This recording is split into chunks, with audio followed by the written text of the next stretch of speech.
और जो प्रभु का पैसा है, जो चढ़ोतरी से लेके, राजभोग से लेके और विशेष दर्शन से लेके, ये सारा पैसा जो है कुछ अधिकारी हैं, ये लोग सारा बांट लेते हैं पैसा।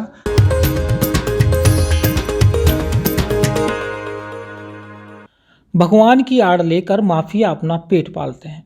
देश में ऐसे कई मामले सामने आ चुके हैं।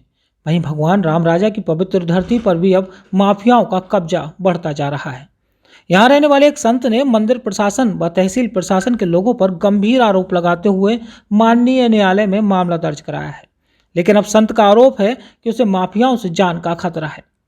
ओरछा में रहने वाले संत नरेश रिछारिया ने प्रशासनिक अधिकारियों पर गंभीर आरोप लगाते हुए उन्हें जान से मारने की धमकी देने का भी आरोप लगाया है। दरअसल ओरछा में रहने वाले नरेश रिछारिया का कहना है कि कुछ वर्षों पहले उन्होंने ओरछा के पवित्र राम राजा मंदिर में कुछ लोगों की शिकायत की थी, जो प्रशासनिक अधिकारियों की मिलीभगत से मंदिर में आने वाली लाखों की चढ़ौती का बंदर बांट कर रहे हैं।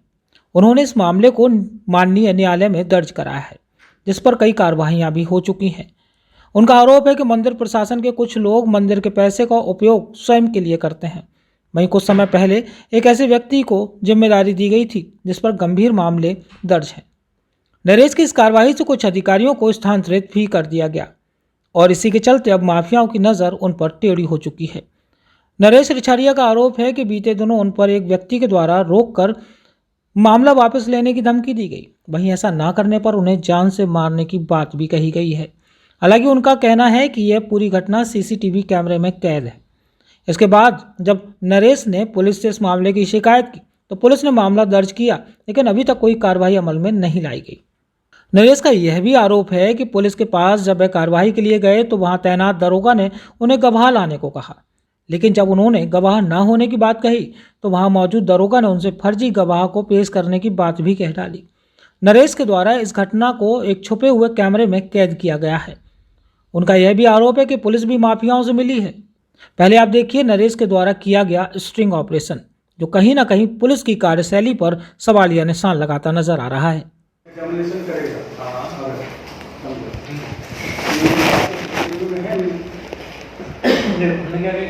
सीसीटीवी फुटेज एक एरिया को कवर करता है कैमरा। हाँ, जैसे मान यहाँ वाद हो रहा है, ये सीसीटीवी फुटेज इतना कवर कर रहा है। यहाँ खड़े हैं, हमारा जैसे झूठ बोलना हमें थोड़ा सा अजीब लगता है। झूठे गवाह पेश करना, झूठ करना, ये तो गलत बात हो जाती है। जो सीसीटीवी में है उसी को लगाए तो बेटर रहेगा हमारे। एक निश्चित दायरा होता है। तो कुछ परेशानी नहीं आएगा, हमें ये लग रहा है ना कि हमारे वजह से कोई लोग परेशान हो, हम परेशान हो, ऐसा कुछ ना हो। और सीसीटीवी कैमरा तो आप निकलवा लेना बिना क्लिपिंग के। उसके अंदर से लगाएंगे। वकील साहब ने आज बात की ना, वकील साहब हमारे वही बोल रहे थे जब सीसीटीवी है तो गवाह की जरूरत नहीं है, अब गवाह क्यों पेश कर रहे हैं? सीसीटीवी में आवाज रिकॉर्ड नहीं होती है तो जो सीसीटीवी उनका कैसे, जो सीसीटीवी में जो आदमी है उधर मौजूद, उनका गवाही दिलाएंगे तो अच्छा रहेगा। अपन दोनों बैठे हैं, ये हम स्पष्ट बोल रहे हैं, हमें नहीं दिया। अच्छा, हम गलत काम नहीं करते। तो देखो वो पुल लगाने के लिए गाली सब लिखा, हमें उसमें भी हमारा नहीं जम रहा थे। हम बहुत सच्चे सीधे आदमी हैं।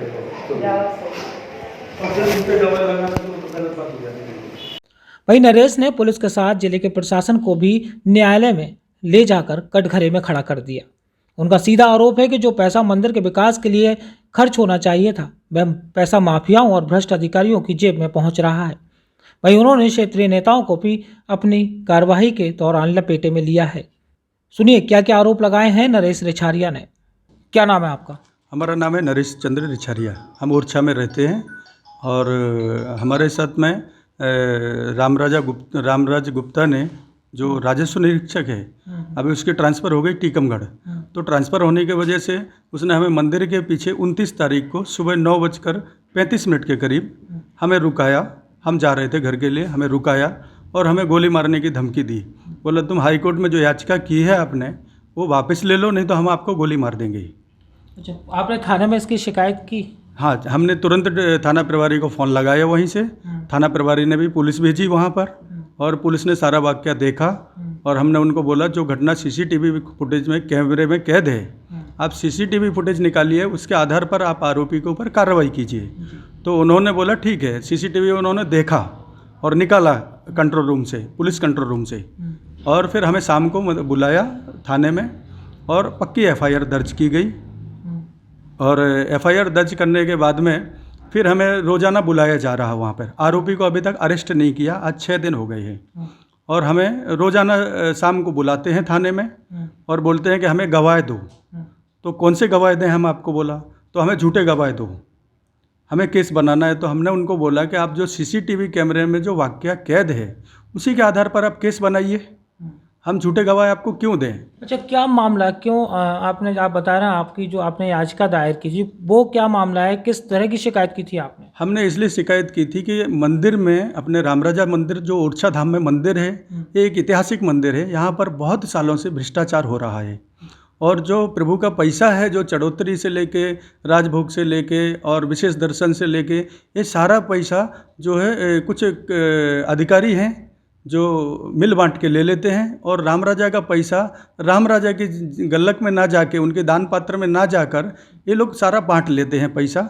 हमारी ऐसी इच्छा है कि इतना बड़ा राम राजा सरकार का मंदिर है और ओरछा का वहाँ विकास हो, जो प्रभु का पैसा है वो चढ़ोतरी प्रभु के पास जाए और वहाँ का विकास हो, मंदिर का विकास हो, वहाँ ओरछा का विकास हो, वहाँ के लोगों का विकास हो, ऐसी हमारी इच्छा है।